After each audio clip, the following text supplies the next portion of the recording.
කොහොමද අද ගොඩාක් රැස්වෙන දවසක්. ඒ හින්දා මම මේ හස්බන්ඩ්ටයි චුටි පුතාටයි බීම් එකක් හදලා දෙන්න තමයි හදන්නේ.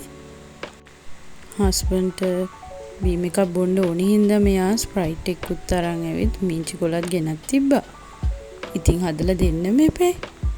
කොමඩු භාගයක් නම් ගෙදර තිබුණා. මම ඒක ෆ්‍රීසර් එකට දාලා තිබ්බේ. මොකද අපේ ගෙදර අයිස් කැට අපි සාමාන්‍යයෙන් හදන්නේ නැහැ. ඔන්න කොමඩු ටික කපා ගත්තා. මම මේ වෙන කෝප් එකට එකතු කරනවා මිංචි කොළ ටික තලලා දානවා. සීනි ටිකකුත් දැම්ම කොමඩු ගෙඩිය පෑන් රස නැති හින්දා.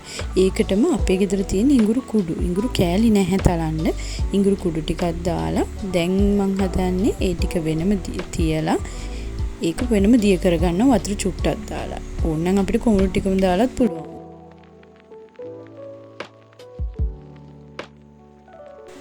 ඔන්න මම කොමඩු ගෙඩිය බ්ලෙන්ඩ් කරන්න කලින් ඒකට දෙහි ටිකකුත් මිරික ගත්තා.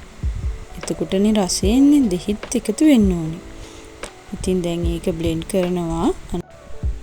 අපි ගෙදර ගොඩක් වෙලාවට කොමඩු ගෙනාවේ නැත්තත් ඔය ස්ප්‍රයිට් ගෙනල්ලා ඔය විදියට ඉඟුරු කුඩු දෙහි ඉස්ම දාලා මිංචි කොළ තලලා දාලා ඒ විදියට හදලා බොනවා. ඉතින් කඩෙන් ගිහින් මොජ්ටෝ එකක් බොනවා වගේමනේ. ඒ හින්දා ඔයාලත් හදලා බලන්න. ඒක හරිම වෙනසක් දැනෙනවා මේ බීම් එකේ. හරිම රසයි.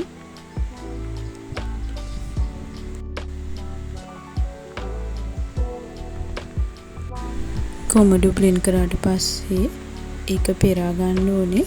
මොකද කොමඩු ඇට කොමඩු එකේ තව තියෙන කෑලි එහෙම තියෙන්න පුළුවන් නේ. ඊට පස්සේ ග්ලාස් එකකට තව මිංචි කොළ ටිකක් දානවා. අයිස් කැටක් තියෙනවා නම් අයිස් කැට ටිකකුත් එකතු කරා නම් හොඳයි ওই වෙලාවේ.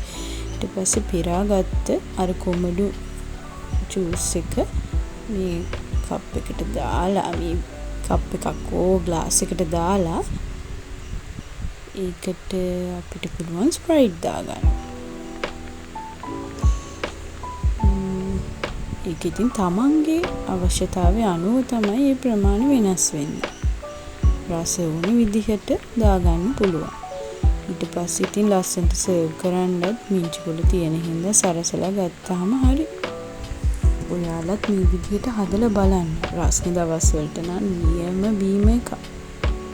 ඔන්න දැන් ස්ප්‍රයිට් උත් එකතු කරා අපේ ගෙදර ඉන්න පොඩ්ඩක් බලාගෙන ඉන්න බීම් එක බොන්න තමයි ඉතින්.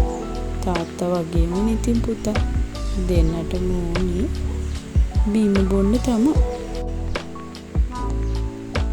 ඔන්න එහෙනම් අපි බීම එක හදලා බීවා. ඔයාලත් අවුව තියෙන දවස් වලට මේ වගේ බීම හදලා බොන්න.